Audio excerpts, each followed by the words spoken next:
बार के लिए सोचो, तुम 25 साल के हो, लाइफ सेट हो रही है, एक अच्छी जॉब है, कोई तुमसे प्यार करता है, शादी होने वाली है, तुम अपनी पूरी जिंदगी का सबसे एक्साइटिंग मोड पे खड़े हो और फिर एक रात सब कुछ खत्म हो जाता है। आंखें खुलती हैं हॉस्पिटल के बेड पर, बॉडी मूव नहीं करती, आवाज नहीं निकलती, कुछ समझ नहीं आता और ये एक दिन नहीं, एक हफ्ते नहीं, 42 साल तक चला। ये किसी मूवी का प्लॉट नहीं है, ये रियल स्टोरी है, ये एक रियल इंसान की जिंदगी है, अरुणा शॉनबर्ग की।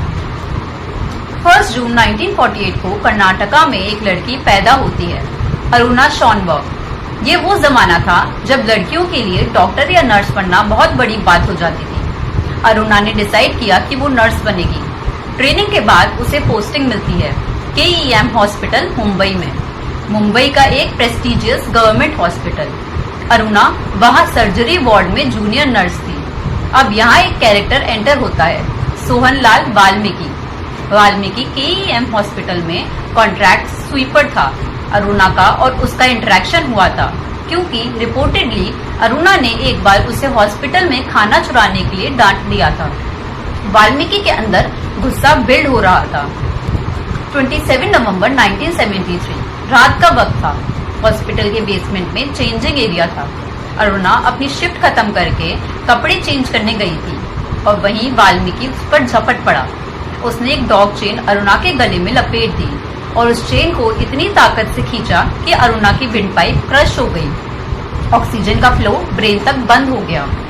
फिर उसने रेप किया। अगला दिन आया, एक सफाई कर्मचारी ने अरुणा को फ्लोर पर बेहोश पाया। ब्लड भी निकल रहा था। अरुणा परसिस्टेंट वेजिटेटिव स्टेट में चली गई थी। अब यहाँ एक और चीज बताना जरूरी है जो बहुत लोगों को नहीं पता। हॉस्पिटल ने अरुणा के साथ जो भी हुआ उसका पूरा सच पुलिस को नहीं बताया।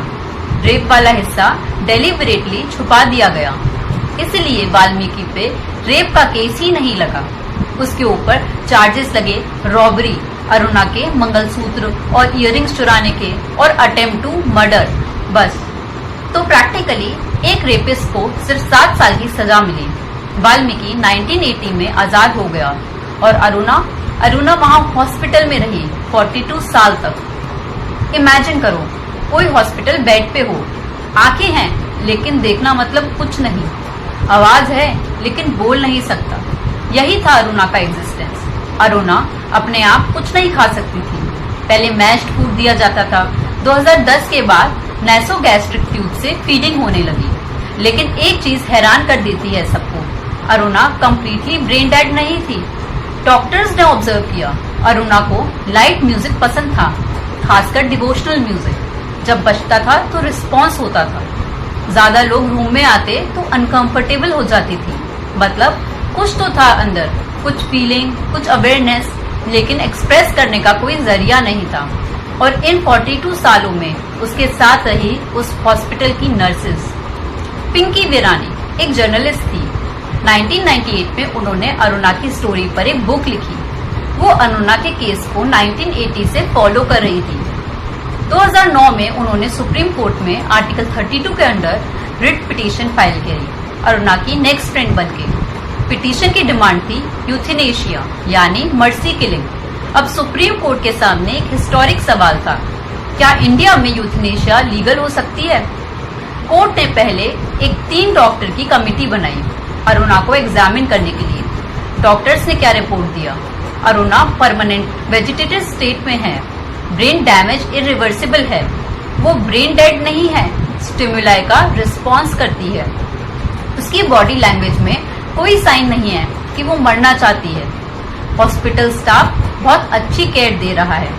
और फिर आया 7 मार्च 2011 का जजमेंट। अरुणा की पिटीशन रिजेक्ट कर दी गई, लेकिन यहाँ सुप्रीम कोर्ट ने कुछ गाइडलाइंस दी। उन्होंने डिक्लेयर किया कि इंडिया में पैसिव यूथेनेशिया लीगल है, लेकिन स्पेसिफिक सर्कमस्टेंसेस में। अब यहाँ पे इस चीज का मतलब समझो। एक्टिव यूथेनेशिया मतलब होता है कि डॉक्टर एक्टिवली कुछ करता है पेशेंट की जान लेने के लिए, जैसे इंजेक्शन देना, दवाई देना एक्सेट्रा।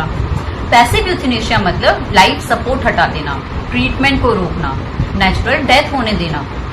2018 में सुप्रीम कोर्ट की एक लार्जर बेंच का जजमेंट आया, जिसमें लिविंग विल को वैलिड माना।